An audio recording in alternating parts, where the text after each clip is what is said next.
this is William from Great Affordable Watches, and in this video I'm gonna do a more in-depth overview of one of my absolute favorite King Seiko models, the 5626 7110. And some of you guys have asked me to do a overview of some of my favorite models, so I thought I'd start with one of the most popular and iconic King Seikos out there, the 7110. This watch, together with the first automatic King Seiko, the 5626 7000, are among my favorite King Seikos. I have owned a 7000 before, but I have unfortunately sold it because I already have 3 King Seikos, so 4 King Seikos is a bit too much even for me. But before we get into today's video, I just want to mention that my Q&A and the giveaway winner announcement video will be out next week, hopefully. So stay tuned for that. And I've also picked up a Seiko SKX 013, and I absolutely love this watch. So if you want to see a full review on this piece, let me know down in the comment section. But now let's get into today's video. The first King Seiko, the 5626 7000, was produced up until around 1971, when it received a major redesign of the case and the dial.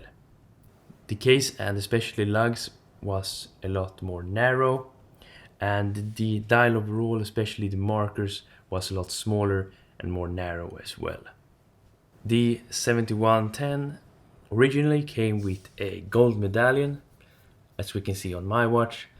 I think the gold medallion looks amazing, and most, if not all, King Seikos before 71 came with the famous gold medallion.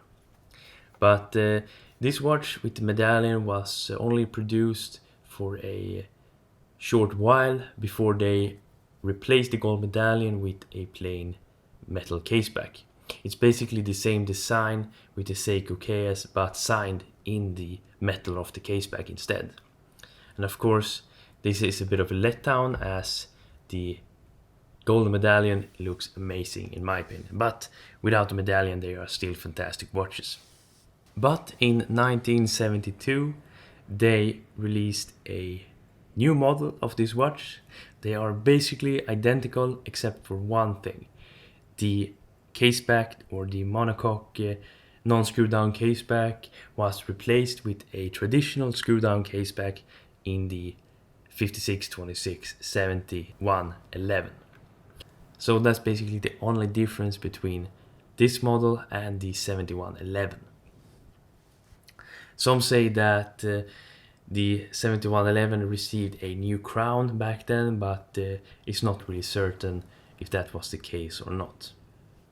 And in 1973 up until 1975, when the King Seiko lineup were basically discontinued, they released the 5626 7113 instead, and that watch is also very similar to this one, or basically identical, except that the caseback is even more plain than on the 7111.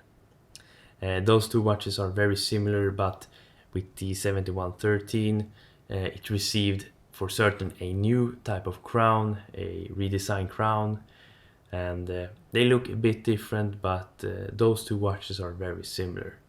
So the biggest difference between the 7110 up until the 7113 is that this watch got a medallion, earlier 7110 models, and that the newer watches got a screw down caseback instead of the monocoque caseback.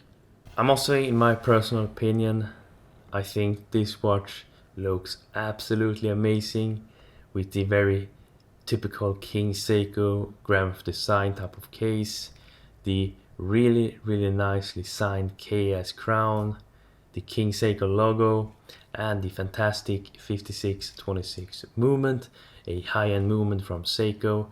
I think this is one of the better vintage watches you can get at around $500. these watches are going up in value, so if you want one at a reasonable price, I think you should pick one up right now.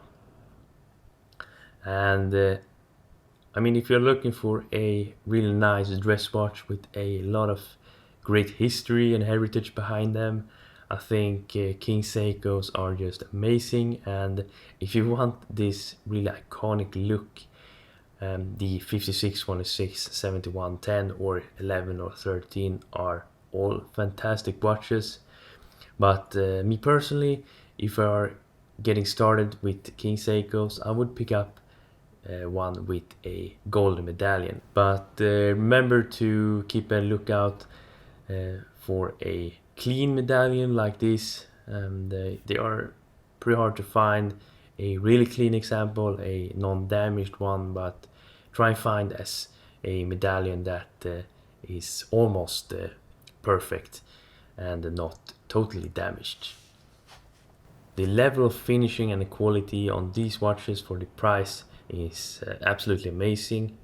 And I know that more and more YouTubers are getting into these kind of watches, so hopefully we will start seeing more content on these watches. These days King Seiko is a bit overshadowed by the bigger brother Grand Seiko, and I think that's because King Seiko as a lineup doesn't exist anymore. They did a re-release or reissue of a King Seiko. That watch was basically based on the 5626 7110 with the same type of case, but I think the movement was a bit different. I think the movement was based on the 5256 instead of the 5652. I think the movement was the 4S15, which is basically a modern version of the Diani 5256 movement. So yeah, I hope you found this rather quick overview of the King Seiko interesting. I definitely enjoyed these watches and making these type of videos, as I am really passionate about King Seikos. So yeah, let me know what you think of this watch and this type of video down in the comment section. If you like this video, please leave a like and subscribe to my channel if you haven't already. And I hope I see you in the next one. Bye.